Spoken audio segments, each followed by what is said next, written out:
Welcome to The Explainer. Today, we're diving into a pretty radical idea that mixes quantum physics, living fungi, and ecology, all with one single life-saving goal: to predict wildfires before they even get started. Okay, so let's just jump right in with the big question that's driving this whole project. Seriously, what if a forest could actually warn us that a fire is about to happen? We're not talking about smoke signals. We're talking about listening to the subtle, unseen changes, the background hum of the ecosystem, and turning that into a clear signal. And no, this isn't science fiction. It's the real premise for a new kind of living, computational warning system. So, how in the world do you get a forest to talk? Well, this first part is all about the core idea.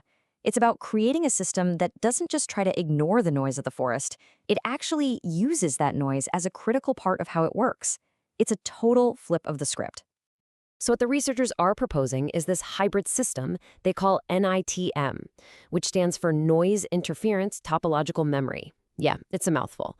The big vision, though, is to create what they call a smart warning fabric that you could lay out at the edges of forests. Think of it like a giant distributed sensor network designed to pick up on the almost invisible things that happen right before a fire breaks out. Okay, this is where it gets really, really cool.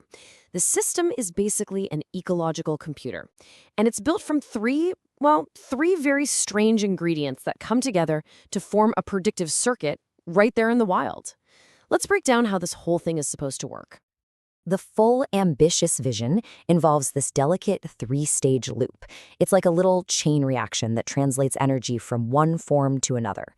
You start with a tiny, high-frequency energy pulse.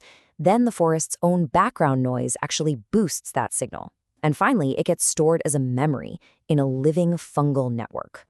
All right, ingredient number one, a printed mat of something called kagome dust.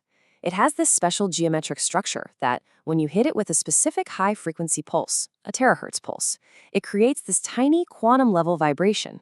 You can really think of it like striking a microscopic, invisible tuning fork. This is the system's antenna. Next up, the system does something that is just brilliant. Instead of trying to filter out all that background noise in the forest, the buzzing insects, the rustling leaves, it uses it. Through a process called stochastic resonance, all that ambient noise actually boosts that super faint quantum signal from the gust, making it way easier to detect. It's kind of like how a little bit of static on an old radio can sometimes help you hear a really faint station. And now for the final step. This is where the biology comes in. Underneath that mat, there's a living mycelium network. That's the root-like structure of fungi. This network acts as the system's biological computer. It senses those boosted disturbances from the previous step and turns them into tiny electrical spikes, creating a real, persistent, living memory of what just happened. Now, I know what you're probably thinking. A system that links quantum dust to living fungus through forest noise, that sounds incredibly complex and, let's be honest, ridiculously fragile. Well, the researchers know this. They are keenly aware of it, which is why they have this remarkably clever and pragmatic strategy for their research. Their whole approach is guided by this principle: vision first, mechanism agnostic. So what does that mean? It means they're absolutely going for the full, ambitious three-part loop. But they don't need every single link in that chain to be perfectly understood or proven. As long as the system as a whole actually has predictive power, and as long as they can scientifically test their claims, they're okay with a looser connection between the parts. This practical thinking gives them two totally separate ways to succeed. Path 1 is the big, ambitious plan, the full loop.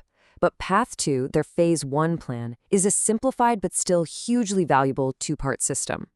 This biotopo minimal loop you see on the bottom just focuses on proving that acoustic noise can create a memory in the mycelium. And honestly, just achieving that would be a massive breakthrough on its own. And this whole design-to-fail philosophy is baked right into their experimental roadmap. They've set up a process that lets them test each individual link in the chain, one by one. This way, they'll know exactly which parts are working, and just as importantly, which ones aren't. So check this out. This is their bench-scale test plan, and it is incredibly methodical. Every single step, from testing the terahertz response in P01 all the way to the final predictive test in P05, has a crystal clear, measurable pass or fail requirement. For example, look at step P02. the electrical spikes from the fungus have to reach at least 3 millivolts. If they don't hit that number, that part of the research stops until they can figure out why. These built-in off-ramps are absolutely crucial. This is what good science looks like. The team isn't just crossing their fingers and hoping for the best.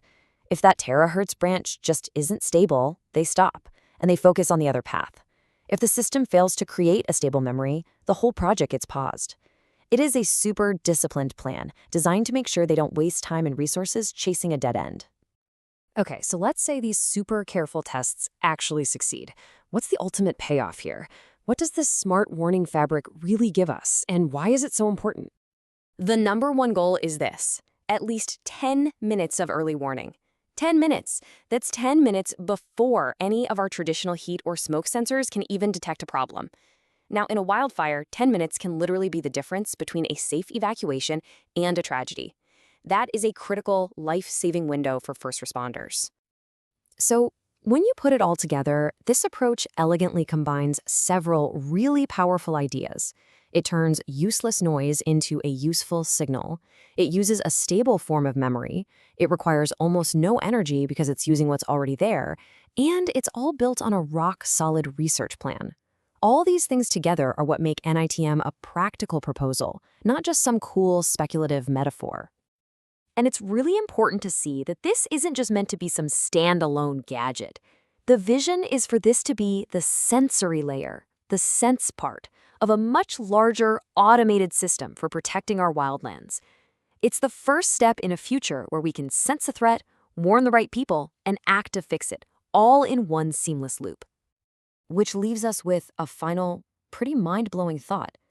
By integrating these advanced materials with biology, with computation, we really could be on the verge of giving our ecosystems a voice, a living nervous system that's actually capable of telling us when it's in danger.